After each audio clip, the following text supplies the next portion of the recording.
Outspoken. We're going to get started in just about 5 minutes. Good evening, everybody. Welcome to Outspoken, first Tuesday of December. And for all of us Chicagoans, we know what December means. It means we have to remember why we're strong or why we're all So, first Tuesday of every month, Outspoken, we typically have 6 speakers from the LGBTQ community.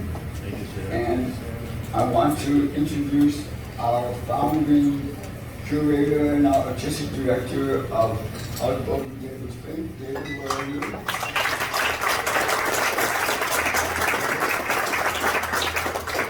So sometime during this evening, you may start to say, you know, I might have a story. And the answer is yes, you do have a story. Speak to David, he'll help you figure out how to do this stuff, and you will find a tremendously rewarding experience in getting up here and talking to folks from our community about stuff that we all care about. Few odds and ends. During intermission, we will have the doors in the back of this bar open to the room next door where we have much larger washrooms. Please also silence your phone and be present with us in this moment. And the most amazing co-host in Chicago, Miss Anna Bishon.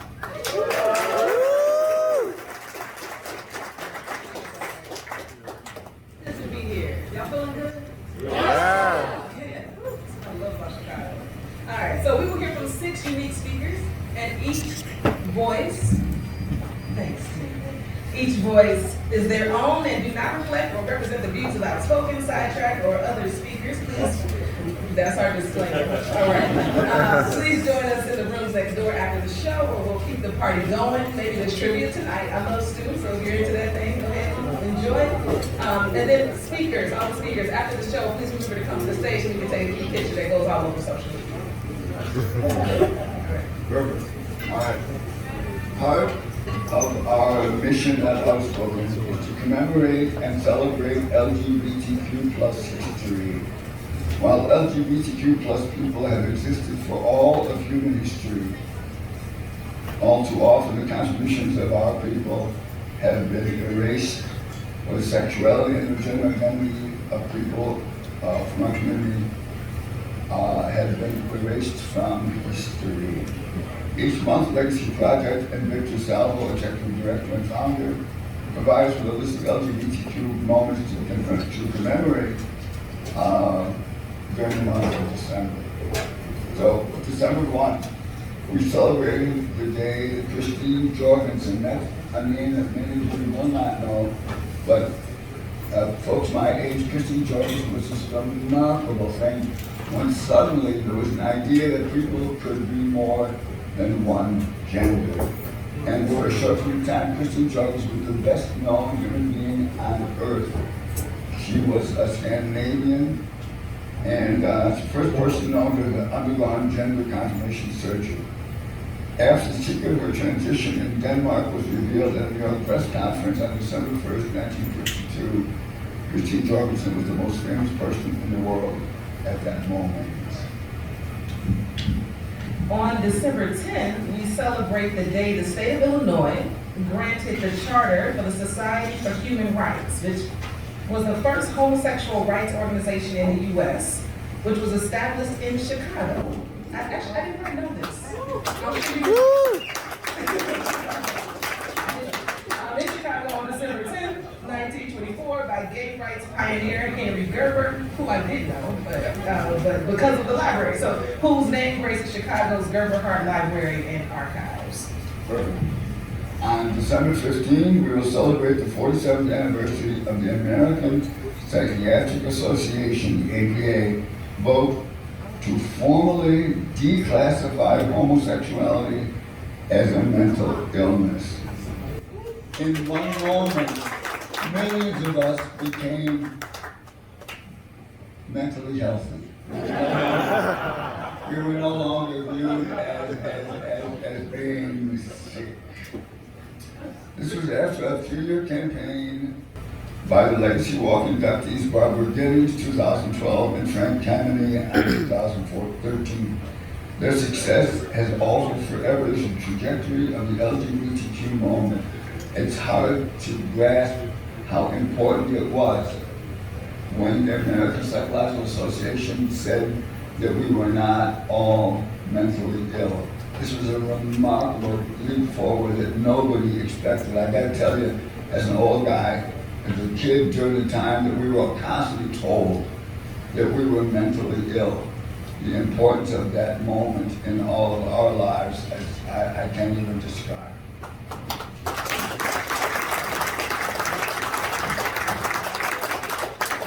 Now, on December 16th, we will celebrate the birth of iconic bisexual anthropologist Margaret Mead, who, who studied the way different cultures approach child rearing to build stronger societies. She is credited with igniting renewed interest in the social makeup of human society. Mead was born on December 16, 1901 in Philadelphia. And to find out more, y'all know y'all gotta go visit the Legacy Project, right? Woo! Yes, visit legacyprojectchicago.org. It's probably a little cold to do the Legacy Walk, but y'all know what to do. All right. All right, so let's get on with our storytelling, and I'm gonna get off the stage and you're gonna introduce me.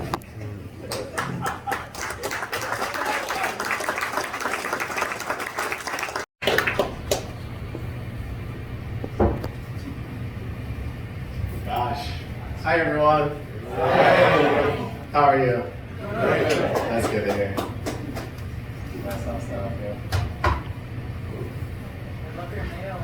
Thank you. I chatted with my mom, by the way.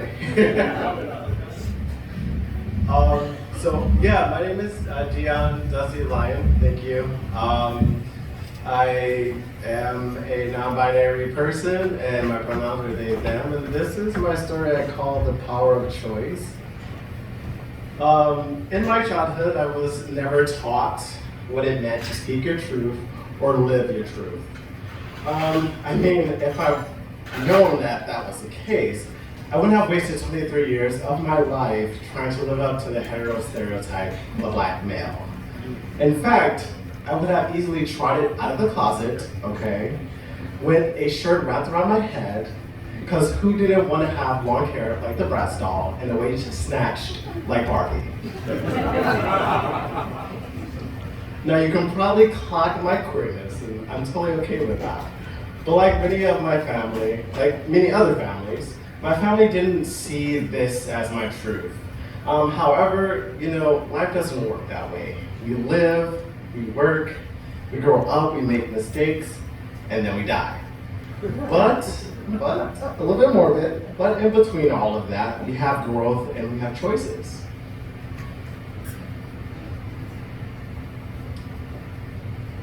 And between those growth and those choices, which is born and on the precipice of an abyss, for me, I fear the inevitable plummet into that abyss. Because no one told me that if I wait for the right moment to come, to not hesitate to leap, because it's only when you fall that you learn whether you can fly. I thank my girl Flemeth for that. And if you don't know who Flemeth is, that's for all of the gamers out there. She's from Dragon Age. Really good quote. But anyways, standing on the dark precipice of this unknown thing, this edge of abyss, really shined a light on my vulnerability. And sometimes that can be pretty scary too. If you're like me with your choices, you like to put your head on the stove to learn if it's going to burn you, which it does. It's a stove, that's what it does.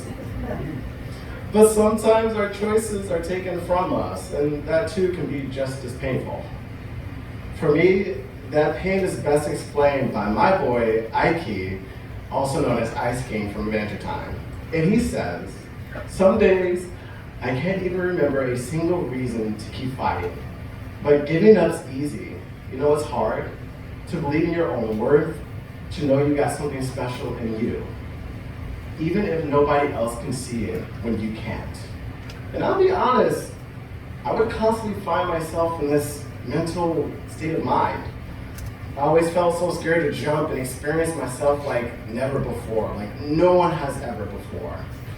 And it's because of instances such as a time when I was driving in the northwest suburb. I had to be about 18 years old. I just got my first car. It was a cute little Volkswagen Passat.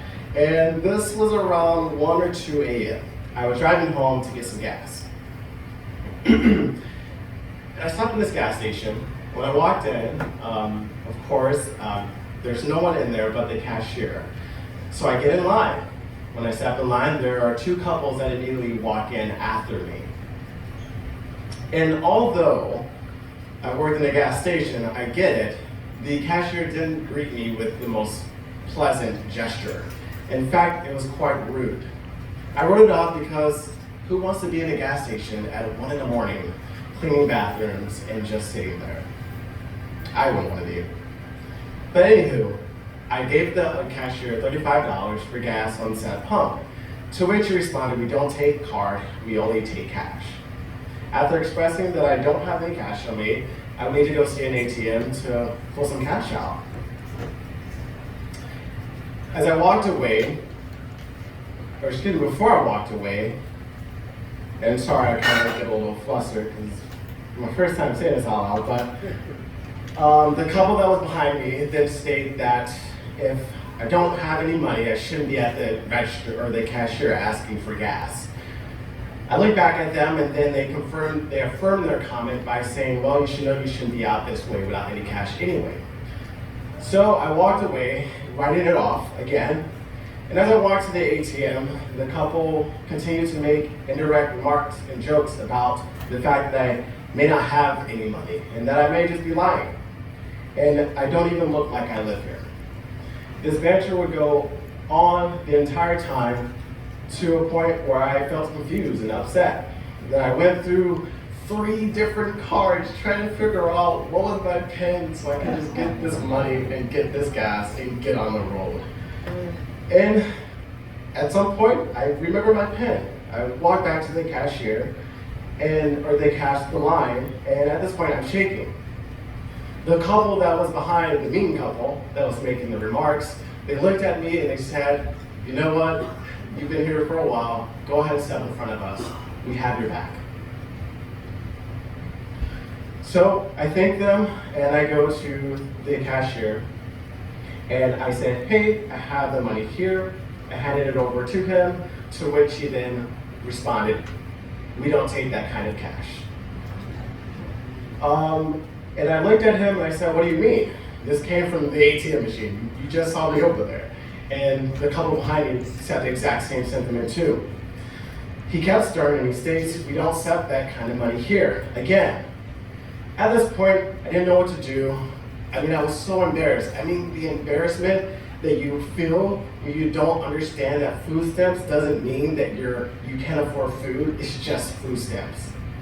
So instead, I give him the $3.60 that I had in my back pocket, and I leave as quickly as I can out of the gas station into my car. At this point, the universe is testing me. My car had been blocked in by another car in the parking spot, to which I just sat in my car trying to figure out what just happened to me. And of course, coming out of the gas station, the mean couple, they get in their 4x4, and as I try to navigate my car in front of the empty lot in front of this vehicle, they did one of those like tight turns where you're blinded by the lights and you just don't know what the fuck is going on, excuse my language, but like completely blinded me and sped off. And of course, my response was to respond in a panic. I pulled in front of this empty spot. I ended up over-reversing, almost hitting the car behind me. In a panic, turned my car off and realized that my car is still in drive while it's off. So I turn it back on, and then I get it back into drive, move it forward, and then instead, I'm like, you know what? I'm just gonna give up. I'm gonna go to the other side of the gas station to get my gas so I can just breathe, take a breath, escape, and cry. Because what I just experienced was from such a source of anger and hate. And why? I didn't do anything. When you discover how the world sees you, you have no choice. I mean, you do have a choice, but that choice is usually reduced. In my case, it was often reduced if I failed to meet the status quo. And in this experience, my choice was to withhold my truth, my pain, my anger, and just go hide. This wasn't my last experience. Hell, it might have been the rock that began the onslaught of racist and homophobic encounters. I learned at an early age that survival and safety meant one specific thing, to hide a part of myself and my expression in the abyss, to which I was afraid to even look and jumping into. Although this was an involuntary choice, it seemed as though it would be my cross that I burdened for myself for the next decade. As a young adult, this led to a lot of anger, outbursts, secrets, and isolation. I didn't know what to call these experiences, and I didn't know how to bring it to the people that love me. So I would, of course, internalize this. I would internalize the racism and the homophobia, and I just write it off. As long as I met the world with Dion McNeil, the light version. And we all know the light version ain't nothing like the real stuff. Don't judge me, I have an Android, so all you iPhone people out there, keep your comments to yourself. Anywho, we all know that, it wasn't until I got to college where I truly understood that when you have no space to claim or a choice to make, you make the damn space yourself, right? However, even in my light version and now HIV positive, the world felt harsher and colder. These experiences would continue to happen and manage to push me to a point where I question my worth, my truth, my choices, and my power. However, my HIV status set the stage for me. It set the stage for me to be my authentic self. I spent 10 years living in southern central Illinois, and although I fell in love with the silence of the rural towns I lived in, how they slept at night with the stillness of the air, I mean, only the birds would be chirping, or critters will be prowling, and sometimes you would even get an orchestra of lightning bugs. There was something magical about rural Illinois. It is the perfect place to connect with nature and find peace and harmony. Most of central Illinois provided that for me. It taught me these hard lessons, but it also taught me the beauty in all of this. It gave me the gift to recognize that my existence is one with everything around me. That although I am a small piece of this planet, I am a part of something much greater. Dare I say it gave me purpose to learn how to heal and move on? I don't know. But I do know that it did that for me in 2019 when I consulted my friends Blair, Bethany, and Louisa about doing an interview with the local paper about my HIV status. Yes, I have gotten to the point where I want to talk about my HIV status publicly, because why not? To some of you here in Chicago, that seems really minor, but in Red County, Bloomington, Normal, that is a huge deal, because there weren't anyone, if not any person that I knew my age talking about their HIV status, and including their experience. In addition to the people who would come to pass and blackmailing me for money, I had people who supported me in front and in the shadows. But this choice was mine to make alone. And of course, one that I will have to live with until the day I die. After a few days of thinking on this, I decided to do the interview with Pulse White of the Pentagraph that would go on to be published in 2019 on World AIDS Day. And this is the thing that he did.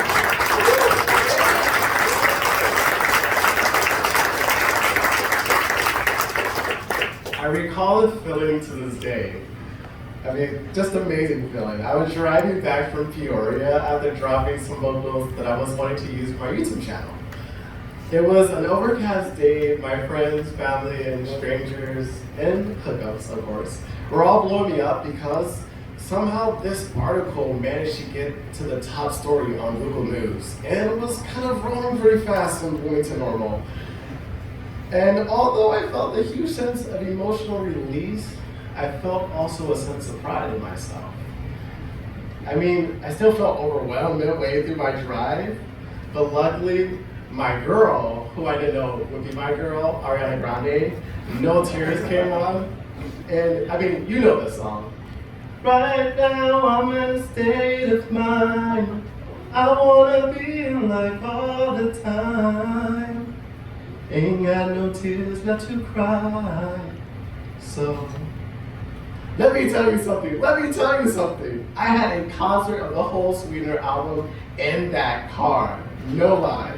The clouds parted and it was as if the universe knew how I felt. The sun started to shine on me and I just knew that my day was going to be great. Until this day, Sweetener is the #1 album I go to for when I feel like giving up or when I'm just experiencing something really, really emotional. The power in what you choose, trust, and share is a power that is so sacred. I mean, have you ever just felt lighter, beautiful, happier, and stronger after tapping into that source? It is like the same power you learned in the pits of your vulnerability. The same power dates back to the civil rights era, the reproductive rights movement, and so on to even the birthing of our nation. However, this power is much stronger when we choose good in the face of destruction or manipulation. You see, when we come together and choose to do better, we operate in the balance of good. A source, perhaps? The world around us becomes a better place. We simply cannot give our power of choice away to just anyone or anything. So before I leave this stage, or when I leave this stage, I want you to ask yourself, who or what do I give my power to? And second, who or what do I share community with? And if you don't have an answer, that's totally fine. And if you do have an answer, and that person is not here tonight with you, introduce yourself to community here. Be vulnerable, be intentional. My time living in the southern part of the state showed me that I can choose to live my truth no matter the resistance. Or I can live in the shadows while the world around me is led by people who do not see me. My time there emboldened me for the skeletons. I kind of hear Ariana Grande actually in the background. My time there emboldened me for the skeletons and unfinished stories I left here in Chicago. Sometimes I forget what I traded those 10 years for, but it makes sense as I talk in front of you all.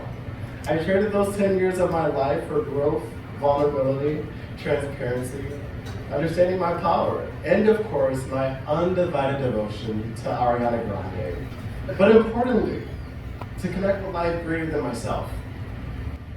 Because now, a racist and a homophobic spirit has nothing on me.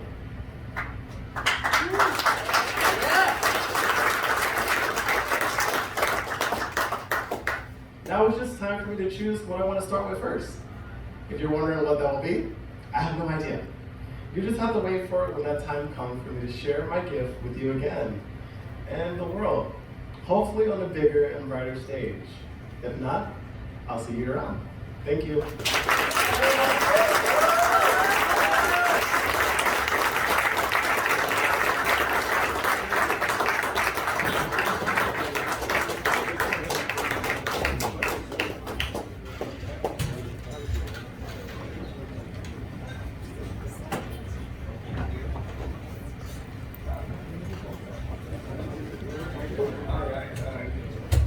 Folks, one more time for Dusty.